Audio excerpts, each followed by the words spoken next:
Hola amigos, ¿qué tal? Soy Jordi, posiblemente el primer Jordi que conocéis en vuestra vida. Me imagino que no. Mira, cuando tenía 22 años me fui al extranjero a aprender inglés. Tenía muy claro que con un buen nivel de inglés mi vida profesional cambiaría. Y así ha sido. Hace un año volví a Cataluña. Y si cuando me fui Cataluña era el motor económico de España, ahora me he encontrado con una ruina económica. Como disfruto de tiempo, he analizado el tema y tengo muy claro dónde está el problema. Pero me doy cuenta que muchos de mis conciudadanos no se enteran de la misa a la mitad. Por eso he preparado una pequeña presentación, que quiero hacer claro dos temas. Uno, yo no milito para ningún partido político, ni ganas. Y segundo, todas las cifras que he utilizado son cifras de fuentes oficiales del Estado. O sea, que lo que hay es la realidad del día a día. Bueno, para que no sea un tostón, he contratado una familia muy simpática que nos acompañará por este viaje de la vida. Se llaman, ahora lo descubriréis, primero hablemos de dónde viven. ¿Reconocéis esta ciudad? Quizás París. No, es Santa Coloma de Gramenet. Y como estas ciudades hay muchas en Cataluña. ¿Sabéis en Cataluña cuál es el apellido más común, el más utilizado? García. Incluso hay una población en Cataluña, por difícil que sea de creer, que se llama García. Imaginaros si es popular García en Cataluña. Bueno, pues os presento en exclusiva a la familia García de Santa Coloma de Gramenet. Los famosos García, que tanto habéis oído hablar en la vida, aquí los tenéis. La pequeña es la que está al lado del padre. Se llama Ana y este año va a empezar la universidad. Raúl, el padre de familia. Hace 2 años que perdió el trabajo. Mecánico de camiones de profesión. Y la madre de la familia, la más importante, la que hoy trae un sueldo a casa. Patricia, aunque este sueldo solo ha hecho que reducirse en los últimos 2 años. Y por último, la mayor, Marta, que acabó la carrera hace 1 año y desde entonces que está buscando trabajo. Y está empezando, tristemente para los padres, pensando que a lo mejor la solución es vivir fuera. Bueno, os explico. Los últimos años, hablo de hace 3, 4, 5, 6 años, los García hacían grandes viajes, viajes de millonarios, a la Riviera Maya, a Cancún, a Santo Domingo, a las Islas Canarias. Pero hace 3, Raúl vio que las cosas no iban bien. La crisis había empezado y su empresa hablaba de deslocalizarse, de irse a Madrid. Así que hace 3 años, Raúl dijo, este verano nos vamos a quedar en el territorio nacional, vamos a coger el coche y nos vamos a ir a conocer la capital de España, a ver qué es lo que tiene, porque por alguna razón mi empresa, que lleva 40 años en Cataluña, se debe querer ir allí. Y cogieron su cochecito, que ya lo veis, el último modelo biológico de Skoda, y se hicieron un viajecito por Madrid, Ciudad Real, Toledo, etc. Y volvieron totalmente alucinados. Raúl no entendía nada. Hacía 30 años que no visitaba España. Y dice, no lo entiendo, autovías, aeropuertos, estaciones. Esto es el siglo XXII. Voy a comprar unos mapas que tengo por casa, porque la de infraestructuras que yo he visto, la verdad, en Cataluña me da la sensación que de esto la mitad.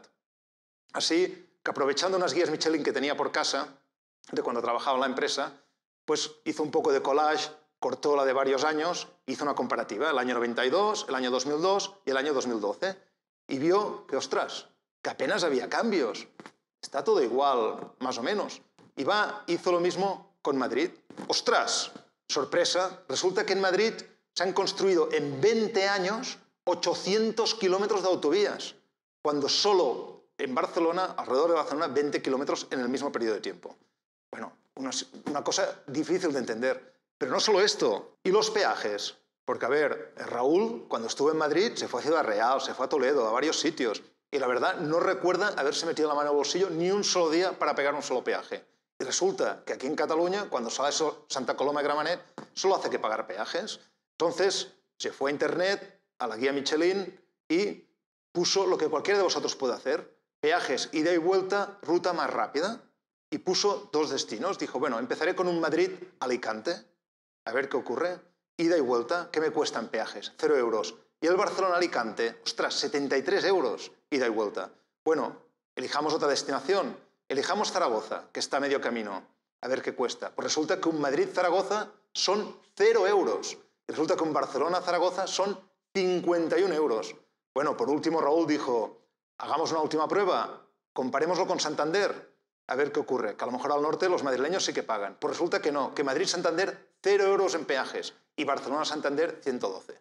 Coges la calculadora, sumas los peajes de los 3 trayectos y resultado, 3 trayectos, 250 euros en peajes. Claro, Raúl no es tonto y rápidamente llegó a la conclusión.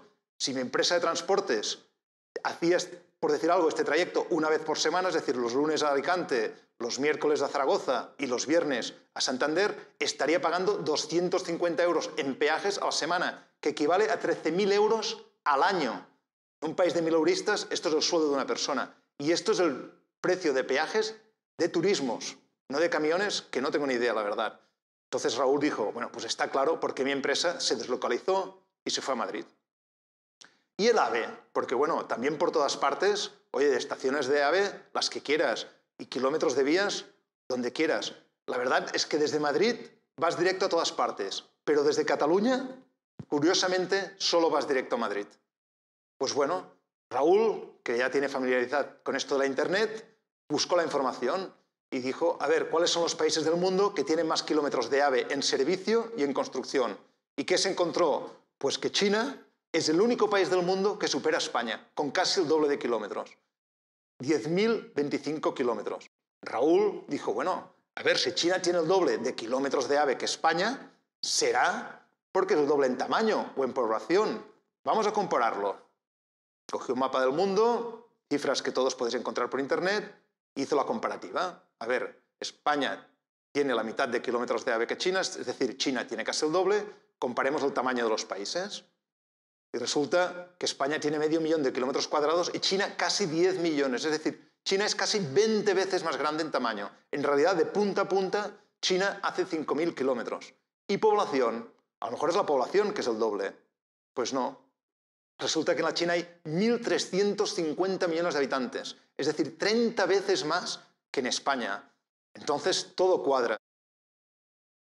No le extraña a Raúl que cada kilómetro de AVE español pierda dinero. O sea, no hay ni un kilómetro de AVE en España que sea rentable. Ni el Madrid-Barcelona, que es el trayecto más utilizado, ni ese gana dinero. También pierde dinero. Y ya no digamos del AVE Toledo-Cuenca-Albacete como ejemplo, que fue inaugurado el 19 de diciembre del 2010 y 6 meses más tarde lo cerraron con una media de 9 pasajeros al día y un coste de mantenimiento de 18.000 euros al día. Es decir, cada pasajero que cogía el AVE le costaba al Estado, es decir, a todos los ciudadanos, 2.000 euros por pasajero que cogiera el AVE. Bueno, hace 2 años Raúl ya había perdido el trabajo, este año pensó, mejor no vamos de hoteles y mejor pues nos aprovechamos un poco la familia. Y se fueron a visitar la familia de Patricia en el sur, una gente encantadora, agradable y súper generosa y divertida. Cogieron el cochecito, se fueron para abajo y ahí se fueron a pasar el verano. Y al volver, Raúl dijo, ya he encontrado la solución. Es que soy tonto. Lo que tendría que hacer es buscar trabajo como funcionario en Cataluña, porque la verdad he estado ahí y muchos hacen de funcionarios, otros reciben el PER. A ver qué posibilidades tengo en Cataluña, se pregunta Raúl, de ser funcionario. Bueno, pues Raúl, malas noticias para ti. Tienes muy pocas posibilidades. Y te vamos a explicar por qué. Si buscas la información por Internet y buscas el porcentaje de funcionarios sobre la población activa de las distintas comunidades autónomas, aquí lo tienes, verás que bueno, la mayoría están entre un 15, un 20%. ¿Dónde está Cataluña? Cataluña no llega ni al 10%. O sea, de cada 100 ciudadanos que trabajan, menos de 10 son funcionarios en Cataluña. Cualquier otra comunidad tiene muchos más funcionarios por habitante que Cataluña. Es decir, que lo tienes muy mal. Bueno, ¿y la pequeña qué dice? Pues bueno, resulta que la pequeña conoció a un chico en Sevilla, simpático, salao, que le dijo que había conseguido una beca. Y ella, como os podéis imaginar, como ve que su padre ha perdido el trabajo y su madre le han reducido el sueldo, dice, pues a ver si puedo conseguir una en Cataluña. Porque, hostia, un poco podría ayudar a mis padres, ¿no? ¿Cómo lo tiene la pequeña para conseguir una beca? Pues muy pocas posibilidades. Un poco mal. ¿Por qué? Bueno, pues veamos una gráfica. Cataluña, los estudiantes de Cataluña son el 17% de los estudiantes de España. Somos el 16% de la población, pues bueno, lo normal es que seamos el 17% de los estudiantes. En una España donde todos somos iguales, en teoría tendríamos que recibir el 17% de las becas, digo yo, ¿no? Pues resulta que no. Resulta que Cataluña recibe solo el 8% de las becas que da el Estado. Es decir, menos de la mitad. Bueno, ¿cómo es posible esto? No lo sé, pero diré una cosa que a lo mejor os da alguna pista. Resulta que en el 2001, el famoso Tribunal Constitucional, que lo hemos de obedecer todos, otorgó la competencia de las becas a Cataluña. ¿Han pasado cuántos? Pues han pasado 12 años y aún no las ha traspasado. Por alguna razón será. Bueno, por último, este año pasado Raúl dijo, de la familia de Patricia no nos podemos aprovechar más, fueron más que generosos. Sabes que este año nos vamos a conocer la única parte de España que no hemos visitado, que es el norte. Y cogieron un cochecito y se fueron hacia Galicia y pararon al País Vasco a visitar a un excompañero de Raúl que se había ido allí a trabajar. Y oye, Raúl dijo definitivamente, soy tonto, me he pegado unas mariscadas en Galicia, el coste de la vida mucho más barato y encima en el País Vasco me ha dicho mi amigo que hay mucho trabajo. Yo no sé si era verdad o no, pero lo voy a comprobar. Bueno, pues Raúl dice, veamos si hay más trabajo y cuál es la razón. Porque si es así, según cómo, cojo la maleta, la familia y me voy hacia el País Vasco. Entonces, Raúl vuelve a Internet y busca información, estadísticas del 2011. Resulta que en el País Vasco, a finales del 2011, el paro era el 12,6% de la población activa. Es decir, de cada 100 personas en edad y en condición de trabajar, 12,6 estaban en el paro. Pues en ese mismo periodo de tiempo, el paro en Cataluña era de 23,94%, es decir, casi el doble. 24%, casi el doble del paro en el País Vasco. O sea, dentro de un mismo país, de una comunidad a la otra, casi el doble de paro. Él le preguntó a su amigo, ¿cómo es posible que haya más trabajo aquí? Y su amigo le explicó que, bueno, que en el País Vasco resulta que de cada 100 euros que pagan en impuestos los ciudadanos del País Vasco, casi el 100% se reinvierte en el País Vasco. ¿Y qué significa esto? Pues esto es un círculo vicioso, es el pez que se muerde la cola. Los ciudadanos vascos, como en cualquier parte del mundo, trabajan y pagan sus impuestos. Y estos impuestos, como en cualquier parte del mundo, los recauda, ¿quién? Pues el gobierno vasco. ¿Y qué hace el gobierno vasco con estos impuestos? Pues los reinvierte en infraestructuras para las familias vascas, en hospitales, en carreteras, etc. ¿Qué genera esto? Pues esto genera más trabajo en el País Vasco, que a su vez genera más impuestos, que a su vez hace que el gobierno vasco recaude más, y así sucesivamente, dijésemos que se retroalimenta. De acuerdo, todo esto está muy bien, pero ¿qué pasa en Cataluña? ¿Qué pasa con los impuestos que pagamos los ciudadanos de Cataluña? Se preguntan los García. Bueno, pues analicémoslo.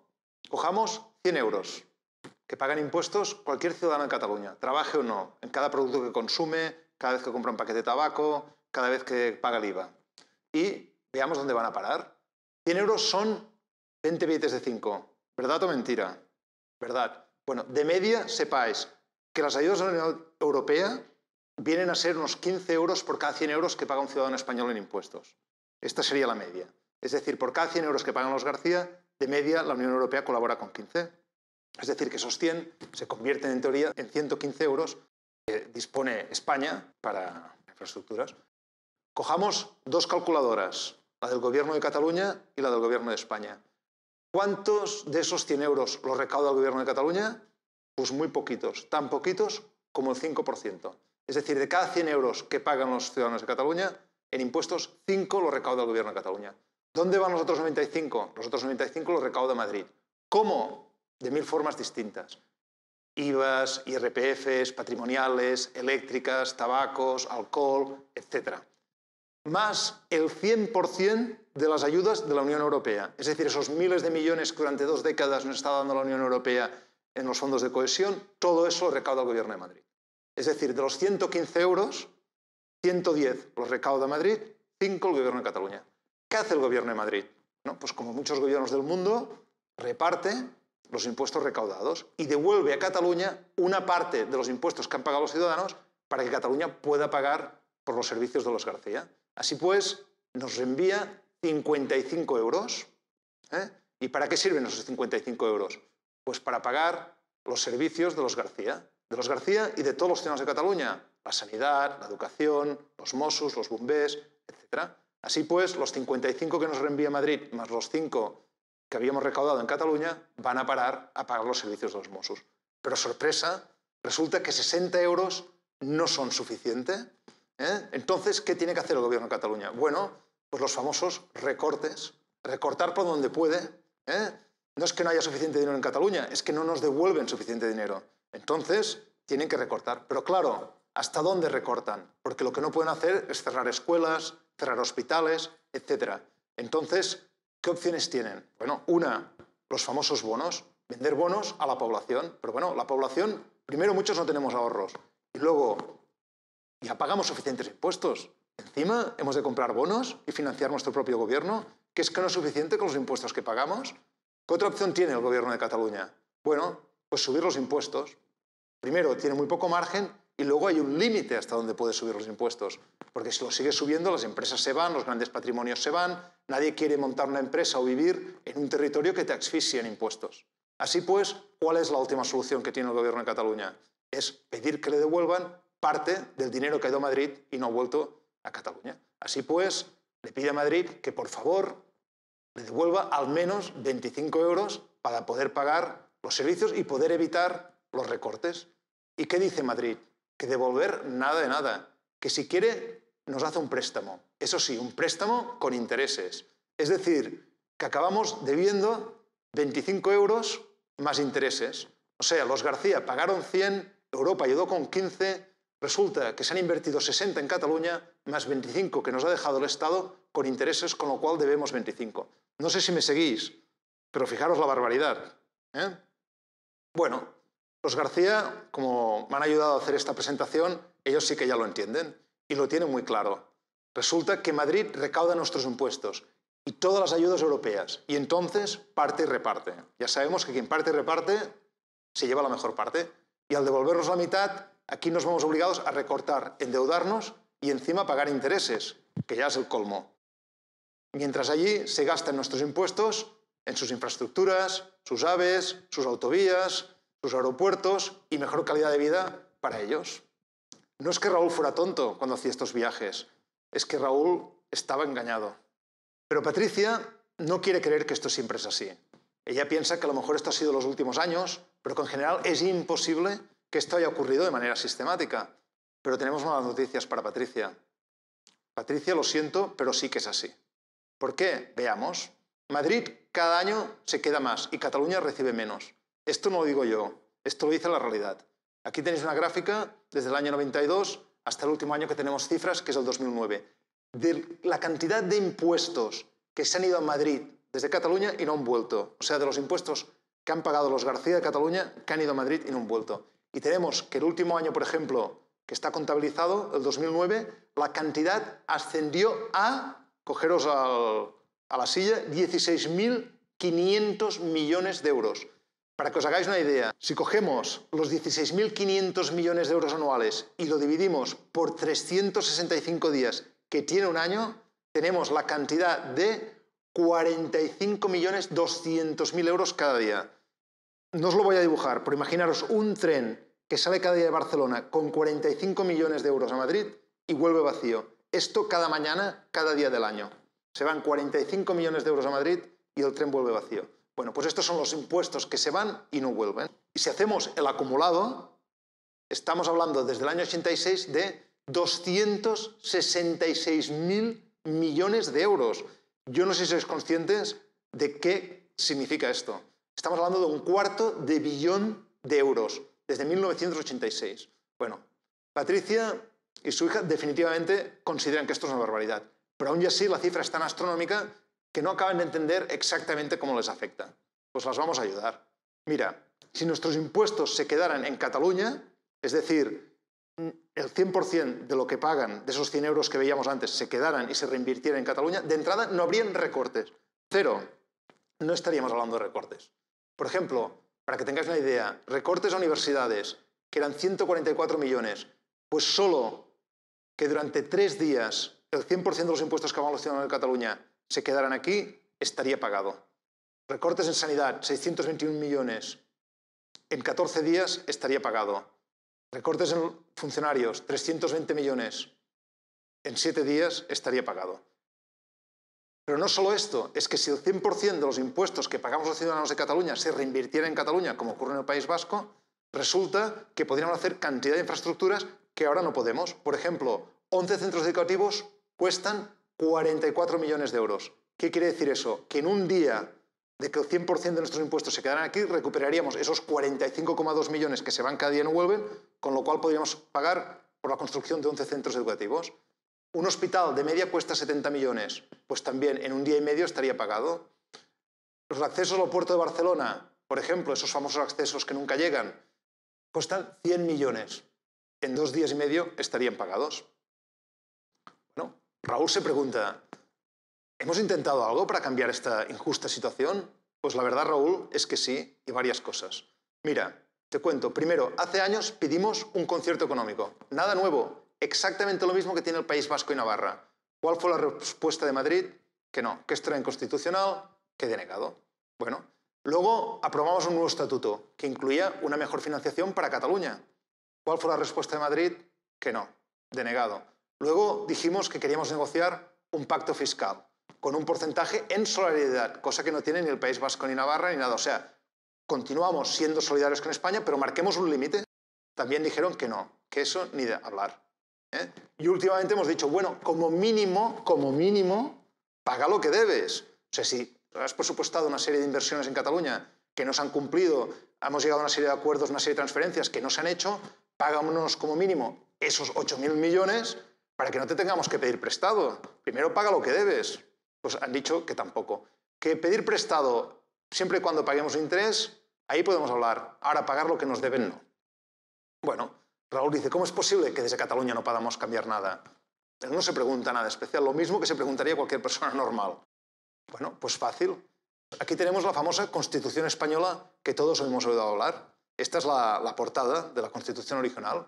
Las únicas personas que pueden cambiar esto son los diputados del Parlamento español. Solo el Parlamento español puede cambiar la Constitución. Veamos, el Parlamento español lo forman 350 diputados. De esos 350 diputados, 47 corresponden a Cataluña. Es decir, PP de Cataluña, PSC, Convergencia y Unió, Iniciativa, etc. En total, 47 diputados que son elegidos en Cataluña. Hagamos unos números.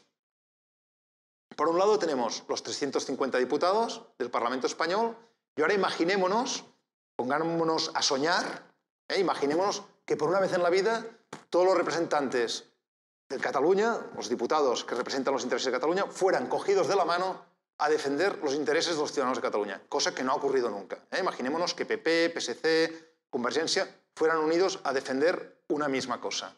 Tendríamos 47 diputados a favor, con lo cual aún nos quedarían 303 en contra.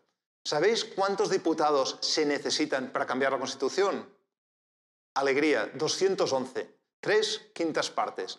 Es decir, si no hemos conseguido nunca que los 47 diputados de Cataluña vayan unidos de la mano a defender los intereses, ¿creéis que lo va a hacer PP y PSOE juntos? No. Y en el supuesto, imaginemos ahora, que por alguna razón algún político español prometiera algo pensándose que no va a tener necesidad de cumplirlo y se equivocara y tuviera que cumplirlo. Estoy hablando del señor José Luis Rodríguez Zapatero. Aceptaré el estatuto que apruebe el Parlamento de Cataluña. Bueno, pues ¿qué pasó? Pues que aquí tenemos el Tribunal Constitucional, 100% politizado y en la nómina del Estado. O sea, que incluso cuando algo se aprueba, luego lo pueden tumbar. No hay ningún problema. Bueno, ¿y si pudiéramos recaudar 100% de nuestros impuestos? ¿Todo mejoraría? Se pregunta Raúl. Porque claro, parece que si administramos 100% de nuestros impuestos, eso sería suficiente. Pues no, Raúl, me temo que no. Mira, para que sea fácil, os pondré solo un ejemplo que todos conocemos y del que muchos somos víctimas, que es cercanías. En el 2010, el Estado transfirió Renfe, cercanías, al Gobierno de Cataluña. ¿Qué os imagináis que transfirió? ¿Los trenes? Sería lo normal, ¿no? Pues no, los trenes no los transfirió. Las vías? Sería lo normal, ¿no? Pues tampoco las transfirió. Las catenarias? Tampoco las transfirió. Las estaciones? Tampoco las transfirió.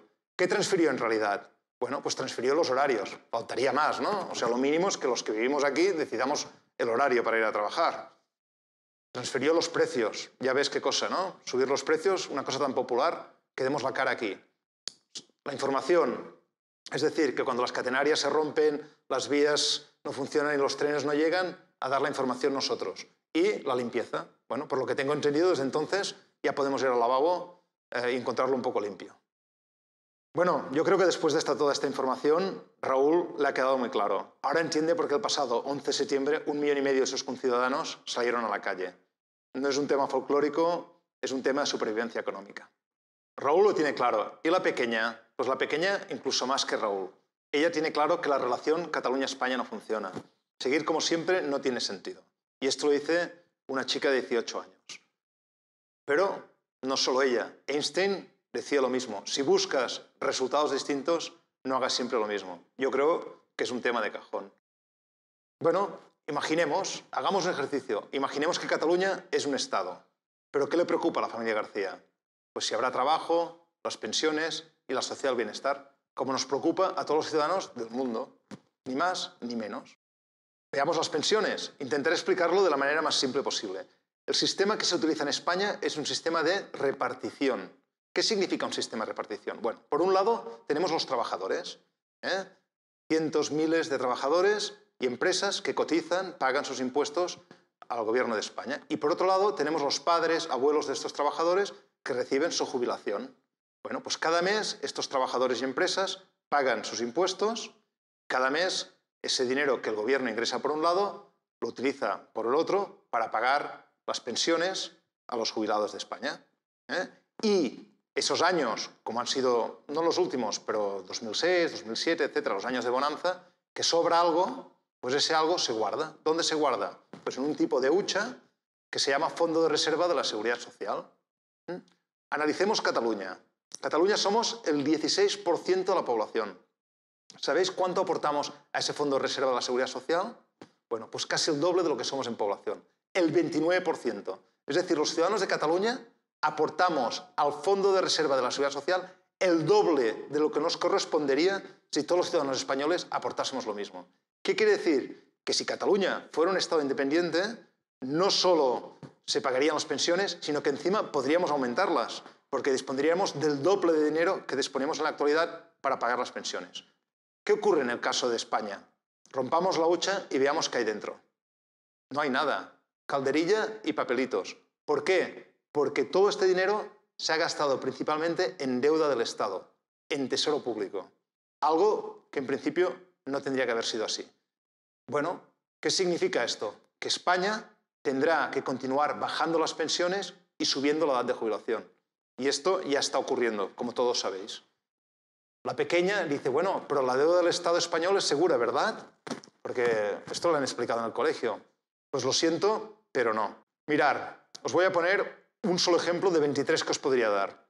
España fue el primer Estado moderno en quebrar y el que más veces ha quebrado. Aquí hay unos cuantos ejemplos, pero yo voy a elegir solo uno, que es la crisis de los ferrocarriles de 1866 de Isabel II.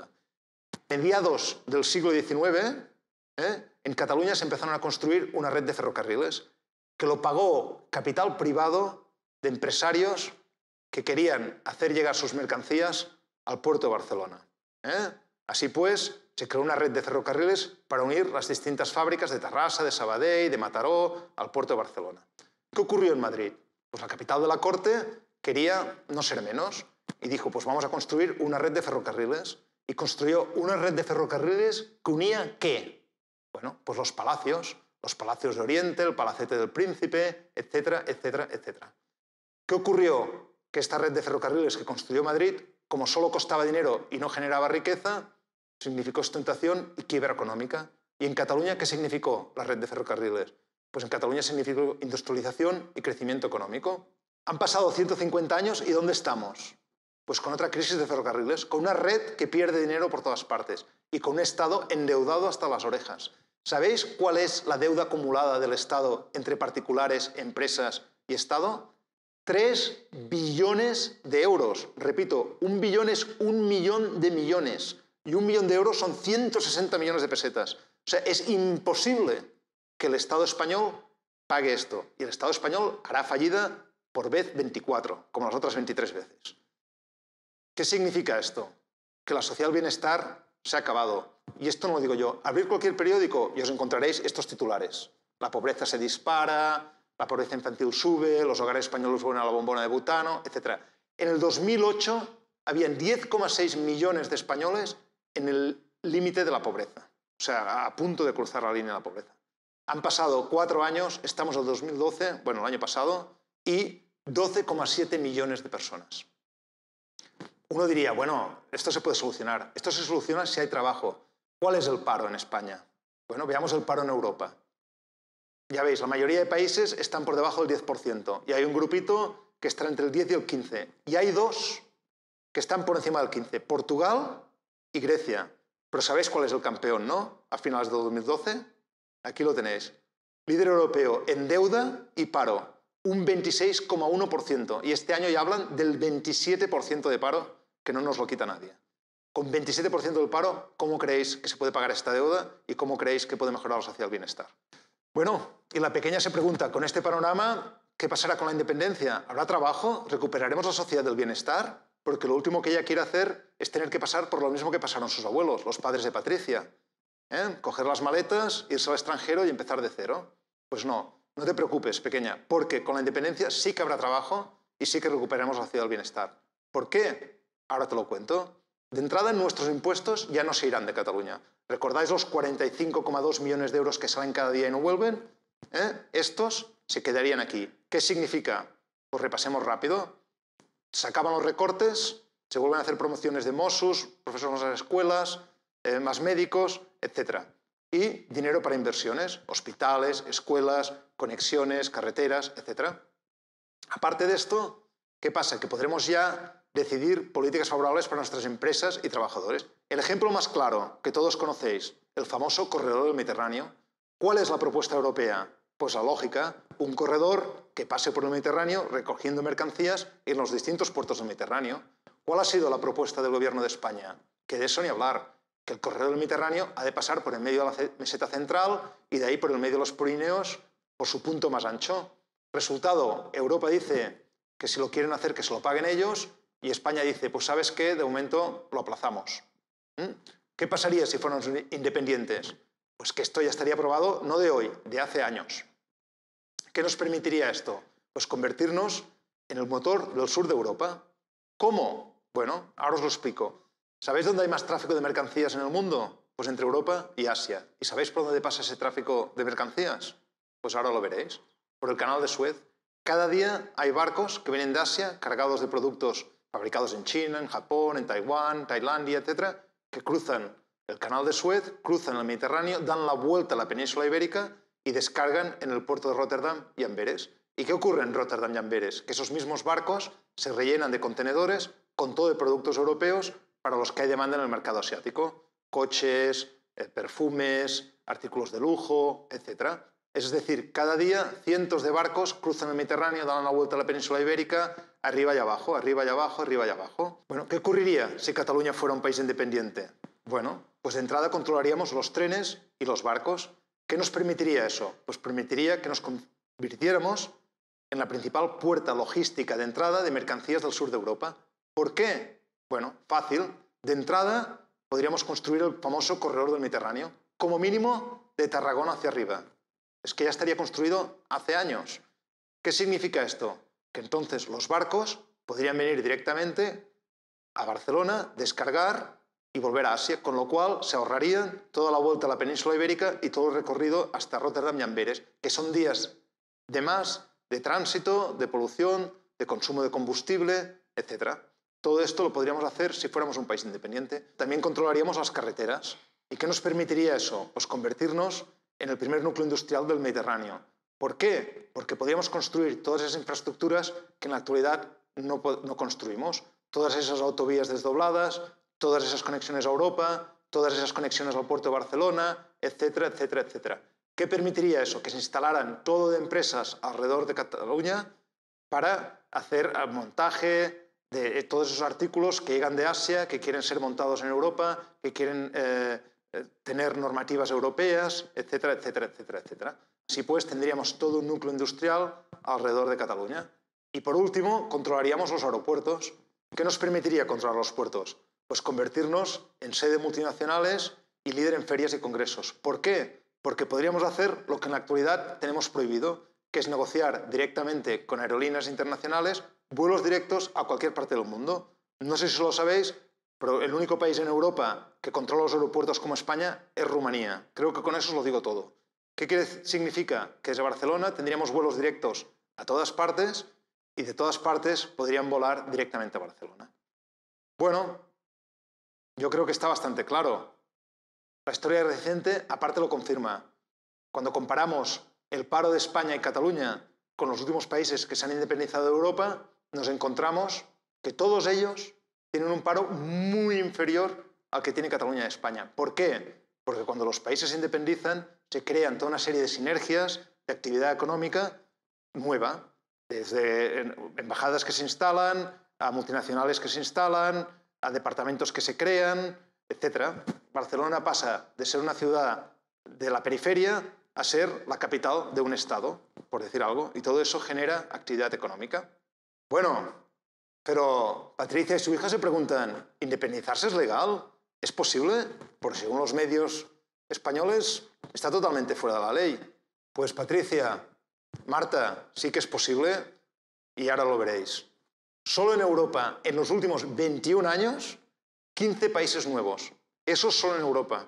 Pero cuando cogemos el conjunto del mundo, en los últimos 67 años se han independizado 122 países. Que si lo dividimos por los 67 años, estamos hablando de 2 países cada año, de media. O sea, imaginaros si es posible y si es legal. Y tanto que sí. Bueno, pues ahora vamos a hacer un pequeño viaje sin salir de casa. Y un viaje que no os lo perdáis, a un futuro cercano. Cogeros a la silla porque os vais a marear. Fíjate quién viene por ahí. La familia García. Hostia, un poco más mayores, pero igual de guapos. ¿Se ha cambiado el peinado, Raúl? No, creo que es el mismo. Bueno, ¿qué ha pasado con la familia García? Pues ahora os explicaré. La mayor, ¿os acordáis? Que buscaba trabajo y no lo encontraba. Pues buenas noticias. Al final encontró trabajo. ¿Sabéis dónde? En las nuevas oficinas de Vodafone Catalunya S.A. ¿Por qué? Porque Vodafone, igual que está en 80 países, estará en 81, igual que hacen todas las multinacionales de todo el mundo. Donde se abre un nuevo mercado, abren unas nuevas oficinas. ¿Por qué? Porque quieren estar cerca del consumidor, porque quieren estar cerca de los gobiernos si es la industria regulada, etcétera, etcétera, etcétera. Y la pequeña, bueno, la pequeña feliz, obtuvo la beca que quería y encima continúa saliendo con el chico de Sevilla. ¿Qué más quiere si lo tiene todo? Y Raúl, este sí que es feliz, porque este ya se veía con 50 años reinventándose de nuevo y ahora ha conseguido trabajo en lo suyo, mecánico de camiones. ¿Por qué? Porque con el corredor del Mediterráneo cantidad de empresas se han vuelto a instalar en Cataluña para hacer lo típico que hacen las empresas cuando estás cerca de un puerto y de un corredor del Mediterráneo, que es transportar, etcétera, productos. Y por último tenemos a Patricia. ¿Su mejor decisión? Votar sí. ¿Por qué? Porque ahora la relación Cataluña-España es mejor que nunca. Ya no hay ningún canal de televisión dedicado 24 horas al día a insultar y a crear crispación. Todo lo contrario. Ahora solo buscamos el interés común y dónde podemos unir fuerzas para defender nuestros intereses en Europa. Bueno, ya está. Hemos llegado a su fin. Yo encantado de responder cualquier pregunta. Aquí tenéis una dirección de correo electrónico. Cualquier duda que tengáis, por favor, me la hacéis. Y yo os dedicaré 1 minuto y medio de vídeo dando respuesta a vuestras preguntas. Y si este vídeo tiene el éxito que a mí me gustaría que tuviera y que llegara a tanta gente como yo quisiera, os prometo que a la que llegue a los 50.000 visitantes me afeito la cabeza en directo para que aún me veáis las ideas más claras. Pues no sea que este pelo esté interfiriendo en mis señales. Bueno, nada, gracias por escucharme. Felicidades, campeones. Y nos vemos de aquí poco. Adiós.